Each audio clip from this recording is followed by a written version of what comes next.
तो पाकिस्तान में छिपे हैं आतंक के 5 दहशतगर्द। कौन कौन है, एक एक कर आपको बताते हैं।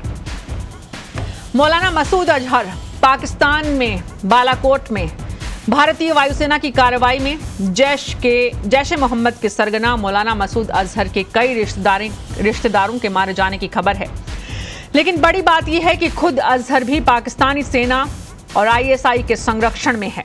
जैश ए मोहम्मद ने पुलवामा में सीआरपीएफ के काफिले पर हुए आत्मघाती हमले की जिम्मेदारी ली थी। 40 जवान शहीद हो गए थे। आज भारत के पास 2 विकल्प है, या तो पाकिस्तान पर अंतर्राष्ट्रीय दबाव बढ़ाकर अजहर को अपने कब्जे में ले, या फिर अमेरिका जैसा ही कोई ऑपरेशन चलाकर खत्म करे। क्योंकि बालाकोट जैसे जैश के कुछ ट्रेनिंग ध्वस्त करने भर से भारत आतंक से कहीं न कहीं मुक्त नहीं हो सकता। हाफिज सईद ये दूसरा नाम है। लश्कर-ए-तैयबा का सरगना हाफिज सईद पाकिस्तान में खुलेआम रैलियां करता है। जून 2014 में अमेरिका भी उसके संगठन को विदेशी आतंकवादी संगठन मानकर पाबंदी लगा चुका है। 26 नवंबर 2008 के मुंबई हमलों का गुनहगार है, जिसमें 166 लोग मारे गए थे। जब पाकिस्तान ने दिखावे के लिए संगठन पर कार्रवाई शुरू की तो जमात-उद-दावा नाम का नया संगठन खड़ा कर लिया गया। वो खुलेआम रैलियों में भारत को चुनौती देता है। दबाव बढ़ने पर पाकिस्तान सरकार उसे नजरअंदाज करने का कहीं न कहीं आवरण लेती है, लेकिन कानूनी तौर पर सजा दिलाने के लिए भारत को सौंपने के लिए तैयार नहीं है। तीसरा नाम है जकीउर रहमान लखवी। जकीउर रहमान लखवी हाफिज का ही लेफ्टिनेंट है। मुंबई हमले का चीफ प्लानर था। हाफिज सईद की तरह भारत ने लखवी के खिलाफ भी पाकिस्तान को सारे सबूत सौंपे हैं, लेकिन पाकिस्तान ने कभी भी भारत के दुश्मनों को कानून के मुताबिक सजा का प्रावधान नहीं किया।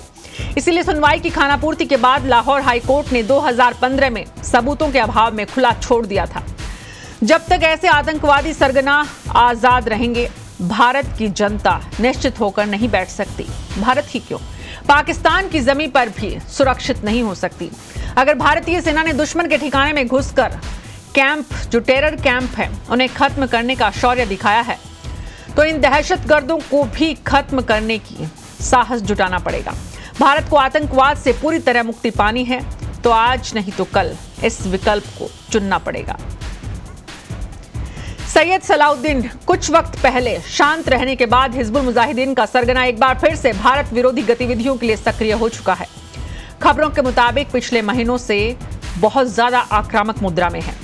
जानकारी के मुताबिक जम्मू कश्मीर के माछिल और गुरेज सेक्टर के पार एलओसी के पास मौजूद आतंकी लॉन्च पैड्स पर आकर आतंकियों का दरअसल उत्साह नहीं होता है, आतंकियों के खौफ इरादों को बढ़ा चुका है। खबरें यहां तक कि जनवरी में उसने सोनार इलाके में आकर एलओसी के पार भारतीय जवानों को भारी से भारी नुकसान पहुंचाने का संदेश दिया। अपने संगठन में भी बदलाव किया और शायद फिर से कोई बड़ी वारदात को अंजाम देने की ताक में है। आपको बता दें कि 26 जून 2018 को अमेरिका में भी सैयद सलाउद्दीन को ग्लोबल टेररिस्ट घोषित किया था। इसका जम्मू कश्मीर की कई आतंकी वारदातों में हाथ रहा है।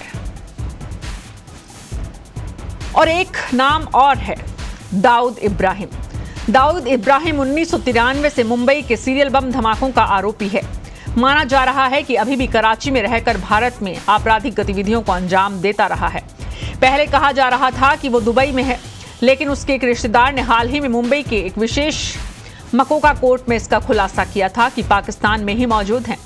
लेकिन पाकिस्तान कभी ये मानने के लिए तैयार नहीं होता है कि दाऊद वहां की सरकार के संरक्षण में है। ये वो बड़े नाम है, बड़े आतंकी नाम। बड़ा नाम देखकर, सुनकर परिवार, रिश्तेदार, समाज, देश, राष्ट्र गर्व करता है। लेकिन इन नामों को कोई अपना नहीं कहना चाहता है, चाहे वो पाकिस्तान ही क्यों ना हो।